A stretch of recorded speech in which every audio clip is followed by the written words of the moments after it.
What's up? It's me! Welcome back to another episode. This is actually a pretty interesting one. This guy was a rat for the Mafia, and he managed to turn his life around. He's also 70 years old now, so this story isn't over yet. But he got out of the Mafia and he made millions. The Mafia tried to kill him at least 32 times. I think they only got one or two of his family members. He literally risked his entire life, and he won. Let's go ahead and get into it. Joseph Barbera was born in Brooklyn, New York. His father was from Sicily and his mother was from Brooklyn. His dad moved to America to escape his own father, who was apparently some kind of criminal. I guess crime really is in the blood. When Joe was just 4 years old, his family moved to a town called Westbury on Long Island. In the 1960s, there was an Italian neighborhood where most everyone knew each other. A kid could walk down the street by himself late at night, and nothing bad would happen. Everyone was just friendly. Joe had a great childhood. He played stickball with his friends until sunset. And when it got dark, he went home. But everything changed when he turned 13. He started hanging around this group of guys who introduced him to smoking cigarettes, drinking alcohol, and getting into fights.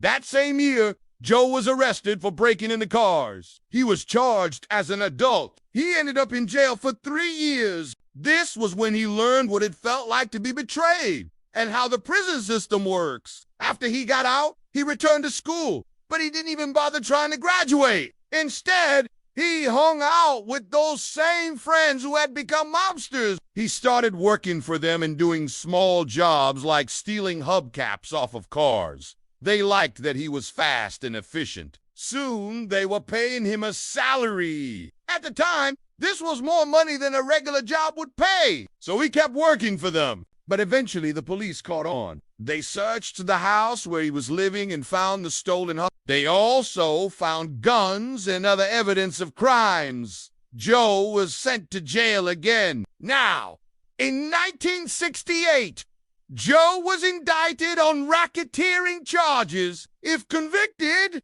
he could face up to 20 years in prison. He wasn't going to take that chance. He decided to testify against the people who employed him. He gave the police all of the names of the men he worked with and all of the crimes that he knew about. When the boss found out what Joe did, he put a hit out on him. They weren't going to let him live. Joe went to live in witness protection. He moved to North Carolina and then California. He was interviewed by the FBI, and he gave them tons of intel. But he says that once the trial was over, the FBI lost interest in him. It was only a few weeks later when he got a phone call. It was his friend Connie from New York.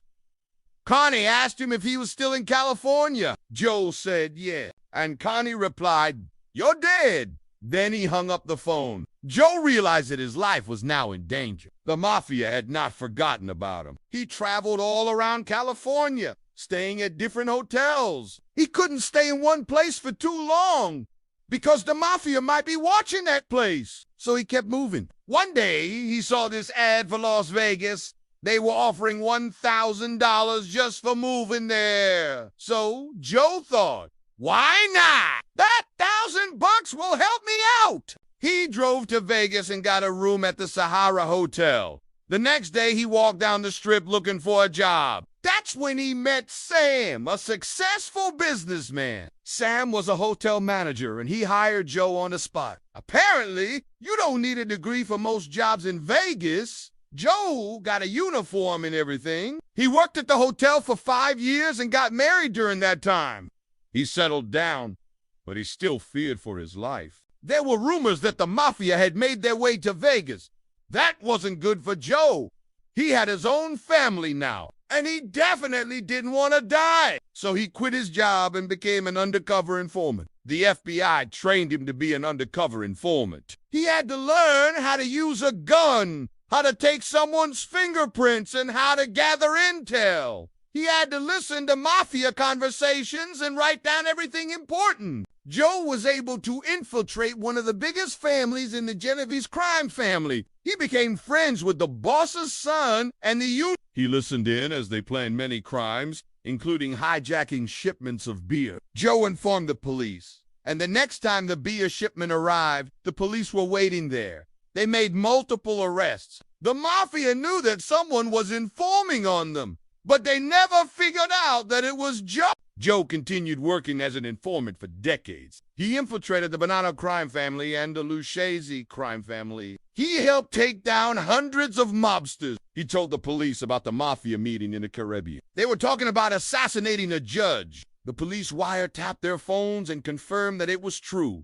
They sent Joe in to listen in. He sat right next to the boss of the family while they plotted to kill the judge. Later in court, the judge sentenced 18 mobsters to prison. The judge reportedly looked at Joe in court after the sentencing.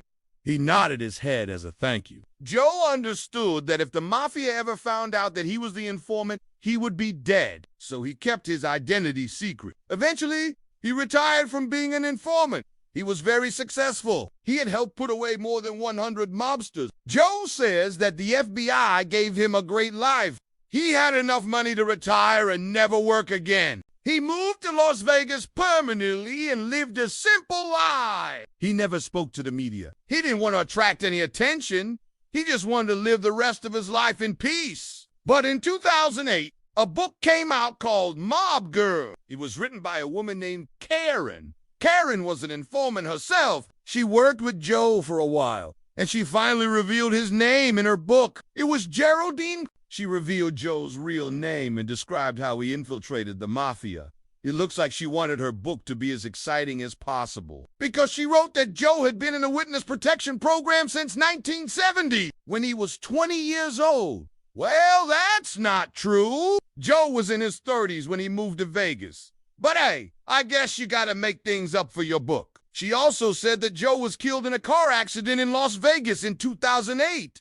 Now, that's also not true. Joe is still alive. But it was crazy how she spread these false rumors about him. And not only that, but she also said that he died before the book came out. She must have written that part before she heard about the book. But the fact that she released the book was enough to put Joe back in danger. Joe received letters from people threatening him. They said that he should have stayed dead. But Joe knew that he still had people watching over him. The FBI wouldn't let anything happen to him. Still, he was worried about his family. What if the Mafia went after them? But the FBI said they were still protected. After all, Joe had done so much for them. He had helped shut down so many Mafia families. At the end of the day, he was able to escape the Mafia and become very rich. He basically took the secrets of the Mafia and used them to get rich. Now, we know that the Russian Mafia exists, but what about the Mexican Mafia? Check out this video to learn more. But now it's time to make your voice heard. Comment below. Which Mafia family do you think is the most powerful? Thank you guys so much for watching. I've been your host, and I'll see you next time.